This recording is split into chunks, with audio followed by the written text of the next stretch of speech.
भगवान से मिलने के लिए व्याकुल रहते हैं। वो मुझसे मिलना चाहता है, मैं उससे मिलना चाहता हूँ। भक्त ऐसा क्या करे जो भगवान भी भक्त से मिलने के लिए व्याकुल होकर उसको दर्शन दे दे। जिस भाव से भक्त मेरा स्मरण करता है, मैं उसी भाव से उसका स्मरण करता हूँ और इसी जीवन में उनके दर्शन हो जाएं। वो मेरा भजन करता है, मैं उसका भजन करता हूँ। जैसे ही आपकी वो स्थिति बन जाएगी और आपको दर्शन देगा शरीर छूटने से पहले।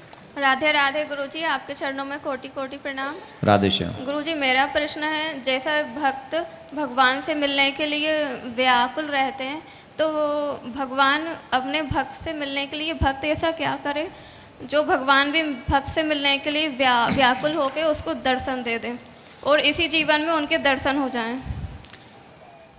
देखिए, भगवान ने अपने भक्तों के लिए स्पष्ट कहा है, जिस भाव से भक्त मेरा स्मरण करता है, मैं उसी भाव से उसका स्मरण करता हूं। वो मेरा भजन करता है, मैं उसका भजन करता हूं। वो मुझसे मिलना चाहता है, मैं उससे मिलना चाहता हूं। अब प्रॉब्लम भक्त के साथ क्या होती है, भक्त को अपनी दशा तो पता है, वो अपने बारे में तो जानता है, पर भगवान के विषय में उसको जानकारी नहीं, इसलिए उसे अपना लव वन साइडेड लगता है। कहीं ऐसा तो नहीं कि मैं वन साइडेड लव कर रहा हूं उनसे और वो मेरी कोई परवाह नहीं करते हो, क्योंकि मुझे वो देखने की सामर्थ्य नहीं, मुझ में वो सामर्थ्य नहीं कि मैं उनको देख सकूं। एम आई राइट या रॉन्ग? यही है ना। लेकिन अगर भगवान है और भगवान की वाणी है और भगवान की वाणी अगर सत्य है, तो भगवान तो यही कहते हैं कि व्यक्ति जिस भाव से मेरा स्मरण करता है, मैं उसी भाव से उसका स्मरण करता हूं। इतिहास इसकी गवाही भी देता है। कंस ने शत्रुता से भजा, भगवान उसके शत्रु बन के आ गए। रावण ने शत्रु बन के भजा, भगवान राम शत्रु बनकर आ गए। हनुमान जी ने सेवक बन के भजा, राम जी स्वामी बनकर आ गए। प्रहलाद जी ने भक्त बन के भजा, भगवान भगवान बन के आ गए।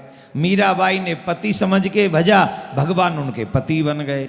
देवकी मैया, यशोदा मैया, कौशल्या मैया, इन्होंने बेटा समझ के भजा, भगवान उनके बेटा बनकर आ गए। तो भगवान ने सिर्फ कहा नहीं, अपनी वाणी को सिद्ध भी किया है कि मनुष्य जिस भाव से मुझे बसता है, मैं उसी भाव से उसके पास पहुंच जाता हूं। अब प्रश्न यह है कि मैं किस भाव से भगवान को याद कर रहा हूं, वो भगवान उसी भाव से आएंगे। लेकिन ये डिसीजन तुम्हारा और मेरा नहीं है, ये डिसीजन भगवान का है। ये समझ लो, ये जो डिसीजन है कि वो कब मिलेंगे और वो कैसे मिलेंगे, ये मैं और आप डिसाइड नहीं करेंगे। मेरे को और आपको तो ठीक वैसी ललक लगी रहनी चाहिए जैसे अभी नहीं नए नए लड़के लड़कियों को एक दूसरे से प्यार हो जाता है और घर वाले कहते खबरदार अगर उससे मिले तो, फिर वो लड़के लड़की एक दूसरे के बिना पानी नहीं पी। ये पहले का प्यार है, आजकल का नहीं। आजकल तो माँ बाप से छुपके वो फेसबुक कर लेते, व्हाट्सअप कर लेते, जन क्या क्या कर लेते हैं। आजकल की कंडीशन खराब है। पहले जो प्रेम करने वाले लोग होते थे वो छुप छुप के जिया करते थे, रोते थे, वो खाते नहीं थे, पीते नहीं थे और तड़पते थे एक दूसरे के लिए। वो जो प्रेम निर्मल स्वच्छ, उन्हें शरीर नहीं चाहिए था, याद रखना। यहाँ आजकल के भूखे भेड़ियों को तो सिर्फ तुम्हारा शरीर चाहिए, तुम्हारा मन नहीं चाहिए, तुम्हारी भावना नहीं चाहिए, सिर्फ तुम्हारा शरीर चाहिए। तो वो प्रेम है ही नहीं, वो तो वासना है। लेकिन जो प्रेम करते थे वो दिन रात तड़पते थे, भूख प्यास उसे सताती नहीं थी, वो मिलना चाहते थे, वो देखना चाहते थे, वो उसका फेस उसको मुस्कुराते हुए। यही प्रेम जब भक्त का सच्चा हो जाए, वो न मिले, मिलने में देरी हो, तो हमारी आंखों से झरझर झरझर झरझर झरझर झरना बहता रहे, हृदय में तड़प उठती रहे और उससे मिलने के लिए हमारा हृदय 24 घंटा बेचैन रहे। मैं आपसे सच कह रहा हूं, इस संसार में आप भी आपसे बहुत दूर हैं, पर परमात्मा आपसे भी बहुत ज्यादा क्लोज आपके बैठा हुआ है, बस उस समय की प्रतीक्षा कर रहा है।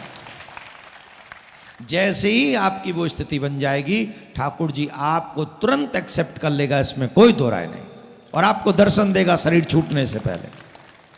अब गुरु की वाणी पे विश्वास सबरी की तरह करो कि मेरे गुरुदेव ने कहा है भगवान मिलेंगे तो मेरा शरीर तब तक छूट ही नहीं सकता जब तक भगवान मिल न जाए। ऐसा विश्वास के साथ जियो।